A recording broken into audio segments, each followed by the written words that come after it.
governments, regulatory, and industry should address to support economic growth, not just in the UAE, but in the broader region as well? Thank you, Rania, and a very good morning to all of you. I'm very honored to be here today. When you look at governments, I think the United Arab Emirates and the government of Dubai sets a great example in terms of mega projects and urban planning. So the idea, for example, and I'll use Dubai quite a lot because it's the easiest and the obvious one to use. People can go out and see these things. When it comes to the government, a clarity of strategies that are put forward, sometimes, like we heard today from His Excellency Mudar, we talk about 2040. However, going forward, these plans, they keep changing, not changing, but being modified with new input when it comes to environmental issues, sustainability, COP28, whether there are new technology that's been incorporated, as we say now. Yesterday, His Excellency Saeed Al-Tayeb had spoken about the artificial intelligence and the utilization of that within the organization itself. So from the government perspective, the outlook is always two parts. One, the economic growth and the investments encouragement coming to the country. But on the other side, they look into urban planning when it comes to communities. So there's a lot of nice examples within Dubai where you see there's a nucleus, an urban community whereby it combines utility infrastructure that is in existence, but at the same time, any services that's required, schools, benefits within these communities, and people thrive within that. It has a signature of its own, and we have seen what we call Farij now, that's the equivalent of community. This is a new thing that Dubai had started a couple of years back, and it's working, it created a very positive and good energy where the participation of the communities, the local themselves, actually develop and evolve the approach that it has. So talking about the government with clarity and agile plan and strategies and the engagement of all the stakeholders, and when I say stakeholders, it's not just the government infrastructure companies or organizations, but it incorporates investments, industries, talks about the private sector participation as well. When it comes to regulation, as I have seen, as someone who comes from a computer technology background, the regulations keep evolving all the time here within the UAE, keeping in mind anything new that comes in. When you have any new technologies that you can hone to your infrastructure or development or building or planning, technologies brings the good and bad with it.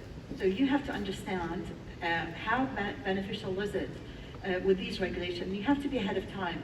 We have seen over and over in so many countries, especially with the internet, it's by the time you started utilizing these technologies, the regulation is way behind and it takes time to bring it on board.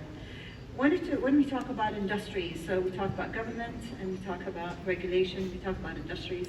UAE, as we heard Mudar speaking about this, keeps pushing the agenda of bringing a lot of companies and industries to be a UAE company. Mike and I were talking earlier about Strata as a good example of manufacturing aerospace parts that now sets a very good position for itself within the UAE. So the industries require thinking about criteria and regulation that comes from the government. What we have seen post COP28 is a lot of regulation pushes with this agenda of keeping in mind things have to be clean, the carbon foot has to change, footprint, and this becomes almost like the overall agenda as a ground driving forward everything that comes in. That everyone commits herself. We've seen all the commitments from COP28 from all different stakeholders, investment, industries, government, agencies, everything. Absolutely, it is a very delicate balance, and Dubai has made strides in achieving this balance, but there is still a lot more to be done. Ms. Rudd, tell us about this issue of balance. How can governments balance the need for economic growth with the urgent need to address climate change, and What are some successful examples of how this is being achieved, perhaps in the UK or elsewhere? Thank you very much, and it's a great pleasure and honour to be here. And I'd like to start by congratulating the UAE on their successful COP28, which had some very important achievements within it, I think. I think key to your question is the word urgent. I was Energy Secretary in the UK 2015 to 16, and I represented the UK at COP in Paris then, which had its sort of landmark achievement. But I have to say the feeling in 2015 was much less urgent. There was an awareness and there was a sort of need to do something, and those of us who were leading governments tried very hard and fortunately succeeded in coming to an agreement. But I was struck by the fact that at the time you didn't have the same international public support that I think is in place now. And I think the urgency is there for everybody to see. You cannot, look at a newspaper or a news channel at the moment without seeing floods and fires and the consequences of climate change with migration, with dangerous impacts on communities everywhere. So I think that change means that the public are much more supportive of the changes that need to take place. Now, in your question you say it's urgent and we need economic growth, and that is absolutely true. You cannot ask people to take an economic hit. You cannot ask people to choose between, putting shoes on their children, having a good quality life, and trying to decarbonise your country or internationally. So the answer to that is to do it in a way that stresses the economic benefit, which I think you can do by talking more about it. I sometimes think that governments don't tell people enough about the benefits of what they can do, and also by making sure that the costs do not land on the people who are the poorest at the time. And I think, again, that can be done, but it has to be done openly. I fear sometimes that some governments talk in a way as though it's all good news, there's no economic costs. We know that there are economic costs up front. But then, hopefully, we can have clean energy, sustainable futures, better biodiversity, once we've made the changes we need to do.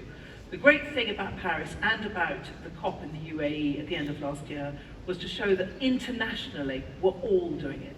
And actually, I think that the COP process is a good example of showing that it's not just the right thing to do, but it's the economically strong thing to do, not just for individual countries, but for the whole world. Because if we're going to be fair about this transition, it has to be something that individual countries do and that they see that other countries are also taking seriously and are also playing their part in making sure that they reduce it. Obviously, the country I know best is the UK, and I would say that in the UK, politicians are very keen to talk up their achievements, particularly when it's getting close to an election. And one of the achievements we like to talk about is that we are the fastest country to decarbonise in the G20 compared to 1970 levels. And we've managed to do that primarily through coming off coal. Now, coal is of course the dirtiest of all fossil fuels, but by managing to come largely off coal, I check my app every now and again, it's still got 1 or 2%, it means that we have managed to decarbonise. So it can be done. You have to be very focused on your own national assets and on the international commitment. Remarkable that the UK came off coal during one of the most strenuous periods for the energy sector. So kudos to you for that. And also, at this year's COP, we did see a call from the international community to phase out fossil fuels. It's the first COP where we see that mentioned in the final communique, and this is largely because of public demand. So the public are definitely making their needs and wants heard. Dr. Berners-Lee, in today's rapidly changing business landscape, what mindset and what strategies would you say are most effective in fostering innovation, sustainability, and digital transformation across government, regulatory agencies, and industry as well? Okay, great question, and it's wonderful to be here. It's such an honor, such an interesting place, especially to be talking about this agenda. So, mindset. I think the first thing I would say is to stand back and have a very big picture on what is going on at the moment, and see the sustainability transition in the context of what it is. So if you look at the human journey right now. We have a change of context that we absolutely have to adapt to. And the climate emergency is one dimension of that. And I think the mindset to have is one that says, well, the future won't look like business as usual. You've either got to say, we won't get on top of climate change in a timely way, in which case we're heading for a pretty dark place, or much more likely, I hope, we are going to make that transition, and it's going to really feel different. It's going to have huge implications across every industry. It's going to be a fantastic opportunity for those who take it, but it's going to really look like change. So the next thing to say is that you need a mindset of joined up thinking. So every organization, every local area of your business that I'm working with finds this really challenging, to not just have a sustainability strategy, but to make sure that everything they think, say, and do is coherent with that. And I think final thing I'd want to say around the mindset is to be really honest. Be honest with yourselves and be honest publicly about what the realities of a transition, for example, to a clean energy economy are going to look like. So the reality is that we have to reduce the rate of fossil fuel extraction and use rapidly. I think it's great to see, the marker laid down at COP28 is that there is international, there is agreement on that now, and I think that I hope will really help to precipitate the change. But we're not going to leave the fossil fuel in the ground without, of course, increasing our renewable energy like mad, but there is going to be a constraint on total energy demand. So we need to find ways of reducing our total energy usage. And I think that's absolutely clear-cut if you look at the kind of facts around it. And that's going to have huge implications. So energy efficiency is something that we're going to care about more than we've ever cared about before. And I think the mindset, it also needs to be that the opportunity to do something really exciting and show some leadership here is immense. I think the idea of Dubai being the place where you can see the transition from a hydrocarbon heavy economy to one that's going beyond it, I think would be just incredibly exciting. And it's nice to be in a place that has such a track record of being able to take bold steps and make transitions to fit the new context.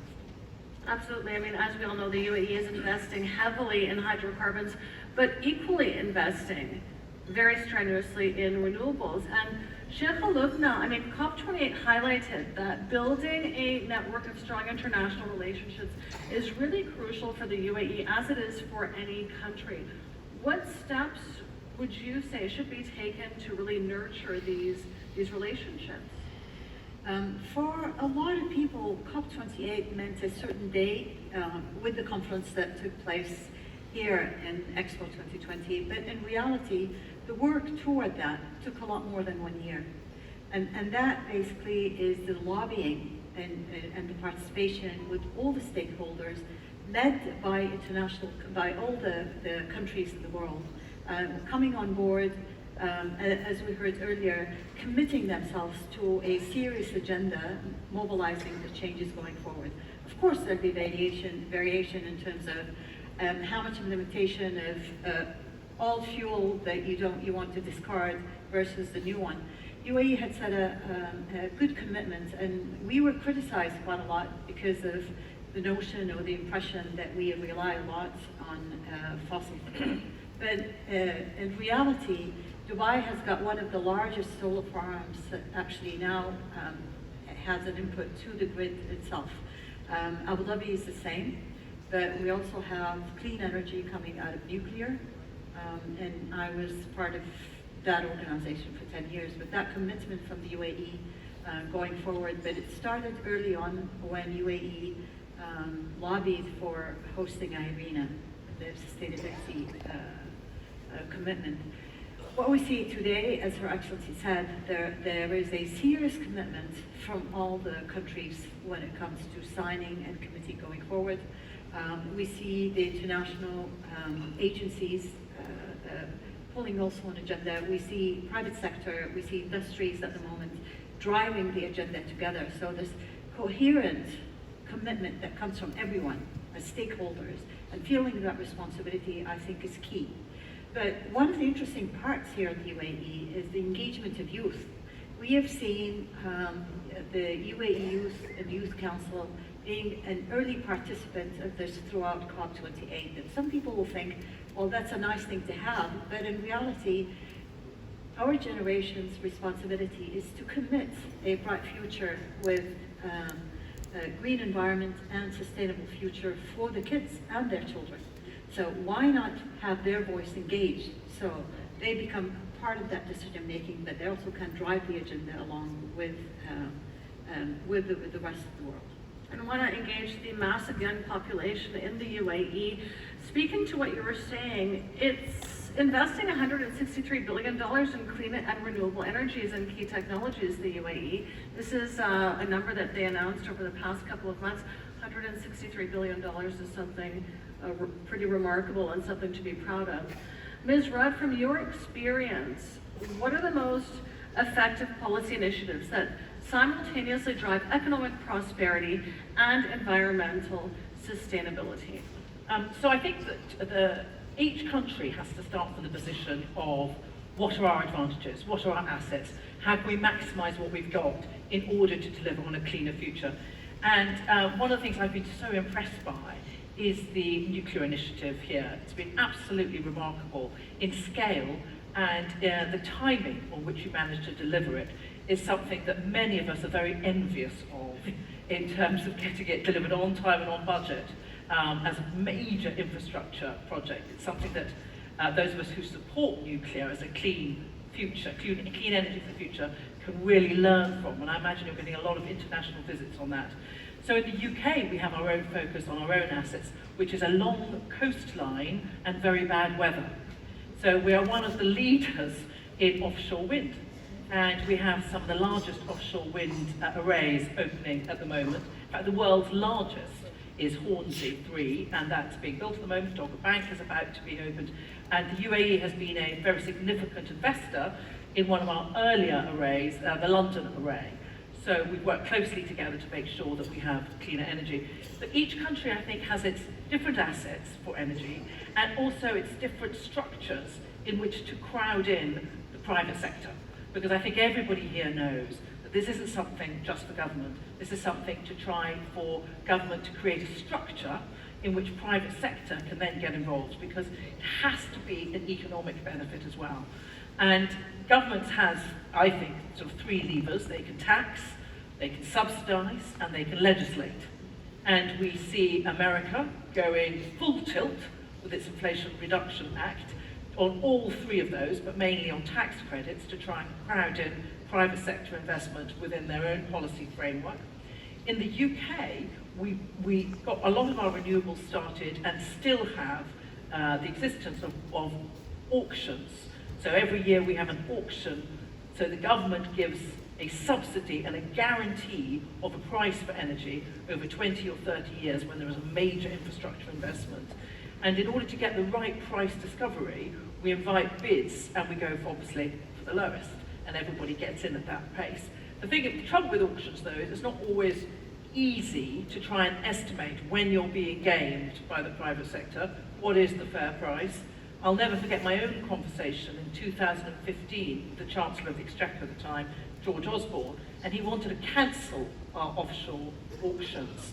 And he said to me, Amber, do you know how many hospitals or how many schools this would be if we didn't do it? So policies for governments are always going to be measured in the framework of what else do the public want. In the end, we persuaded him to go ahead, but we set a very low strike price for the auction. And in fact, it came in well below that. So it could be delivered. As with so many different infrastructure projects, the more you build it, the cheaper it gets. So it's imperfect, but it's the best price discovery we've got. So it's about capitalizing on your assets, involving the private sector, but not letting the private sector school you.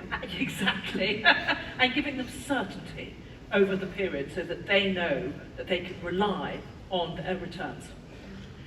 Dr. Berners-Lee, can you help us understand how we can boost investment in climate change and in net zero initiatives, and what challenges may arrive in that process? How can these challenges be tackled? Okay, so investors are always asking, well, what are the opportunities out there that we can spot that nobody else has spotted yet? And the amazing thing is that I think if you take a clean look at the change that's coming in response to the sustainability agenda, it's a lot of change. And it's amazing how much of the business community still hasn't, even really smart people, are still kind of wrapped up in an inertia of not quite yet having got properly moving on that. So I think that the huge investment opportunity is to see it coming and to be bold and start taking action on it. And how to make that an investment opportunity for Dubai is to make this a place where there's a coherent vision on this is the place where you can see that transition happening.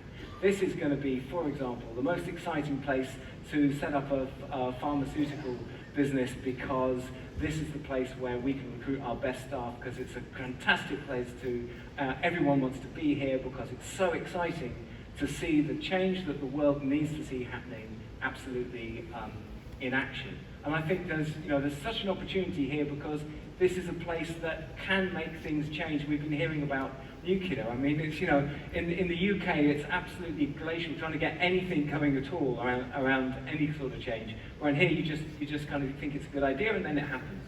And I think the opportunity to be a really exciting world-leading place is huge here. The other thing I would want to say is that, about how to get investment capital together. The world needs to reduce its energy usage. Making energy more expensive is a very good idea, partly to disincentivize overuse, and partly because you can create a massive revenue stream from that to do all kinds of great things with. Everybody hates the idea of the word tax if that's all you talk about, but so the challenge to get over there is to make sure that what people are thinking about most is all the fantastic things that are going to be done with that money, how it's going to transform Dubai, how it's going to be used to transform Dubai and its economy. And then the opposition to the idea about just being bold with the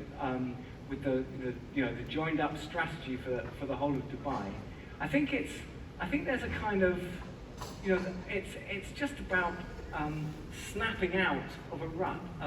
I speak to I do so many talks to business communities, and I lay out quite a stark case for the way that the sustainability agenda is really quite worrying at the moment. The scientific community is getting very worried indeed about tipping points and so on, much more than we commonly hear about.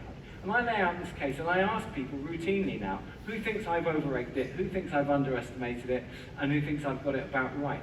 And usually, the whole room thinks I've got it about right or underestimated it, with one or two exceptions, or maybe none. So everybody gets it, but there's still that kind of who's going to be the first mover.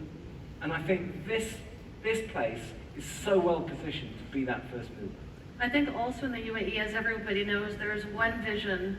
All the government agencies are working towards that vision. Much of the private sector is working towards that vision. So initiatives come to fruition very efficiently, including nuclear. And as you all know, the UAE has pledged to be net zero by 2050. We mentioned earlier it's investing $163 billion in clean and renewables. It just hosted COP28. Your Excellency, tell us more about the role the UAE can play in the transition towards renewable energy. What more can we do? UAE not just implemented or committed itself toward that strategy, but UAE also had helped a great deal with so many countries, whether it's by being a participative investor in some of these projects, but also helping out some of the islands toward Australia or some of the other countries in the Caribbean islands by supporting projects for them. So UAE also believes that you drive the agenda, but you help others if you can to push this agenda forward. This is, as we heard, this is a serious matter now. Yesterday, I was quite impressed by Saeed Al-Dair when he spoke about the supply of energy here, that now when they talk even about desalination, they are implementing renewable energy to drive that rather than use the typical energy for the normal electricity toward these projects. So keeping in mind, if you have that commitment, that inherent commitment, as we heard today, you can drive that agenda.